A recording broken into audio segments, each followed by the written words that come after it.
আমাকে হত্যার হুমকিতে ওনার জন্য আমি বাড়িতে থাকতে পারি না। ওনার যে ভাঙচুর করছে, হ্যাঁ, ওনার যে ভাঙচুর করছে, আমার ওয়াইফের উপরে হাত তুলছে, হ্যাঁ হ্যাঁ, আমার কার কাছে ভয়ভীতি দেখাইছে, আমার ভাঙচুর করছে, আমার হত্যার উদ্দেশ্য প্রায় ওনার ঘুরে।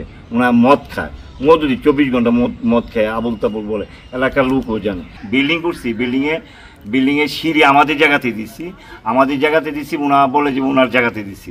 আমার মেজো কাকার পক্ষ হইয়া ওনা ঝগড়া করতে আসে। ওনা সিঁড়ি ভাঙছে, ঘর জানালা আমার ভাঙছে, এবং আমার প্রতিনিয়তই হত্যার হুমকিতে। আমার কাকার নাম হয়েছে নিখিল ভৌমিক।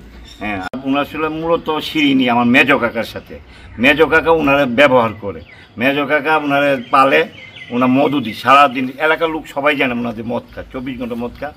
ওনা সিঁড়ি ভাঙ্গা ঘোষণা দিয়ে সিঁড়ি ভাঙ্গা দিয়েছে, আমার সিঁড়ির কোনা একটু ভাঙ্গাও ভালাইছে দুপুরবেলা। তারপর আমার মারলো বিকালবেলা, আমি হসপিটালে যাওয়ার পরে রাত্রেবেলা আইসা আমার ঘরে জানালা সব ভাঙ্গা ফেলাইছে। ওনা বাইরিয়া লাঠিদা বাইরিয়া নতুন বিল্ডিংয়ের জানালা সব ভাঙ্গা চুরমার করে দিছে। আমার বউরে হুমকি দিছে, আমার মার উপরে হাত তুলছে, আমার বউর উপরে হাত তুলছে। আমার বাচ্চারা ভয়ে আতঙ্ক, আমার ওয়াইফও কান্নাকাটি, আমার মাও কান্নাকাটি, দৌড়ে আমরা আসলাম আর কি। ওনা আমার গলা চিপা, পিঠে হাতে পায়ে ইট দেওয়া লাঠিদা বাইরেছে, এবং কোমরে বাড়াইছে, পিঠে বাড়াইছে। এরপর আমার অন্যান্য কাকি মারাইছে, আমার উদ্ধার করে বাসায় নিয়ে গেছে। সিঁড়ি ভাঙে ফেলাইছে, এরপরে এই গ্লাস সব ভাঙে লাইছে, এরপরে ভাঙচুর করে, হত্যার হুমকি দেয়, মাইট দূর করে, আমার গায়ে হাত তুলে, আমার শাশুড়ি মার গায়ে হাত তুলে, এরপর আমার বাচ্চারা মাইরা লেবু হুমকি দেয়। কে আমার কাকা শ্বশুর নাম বলেন? নিখিল ভৌমিক। আর কে? এরপর ওনার সাথে ওনার বউ আছে।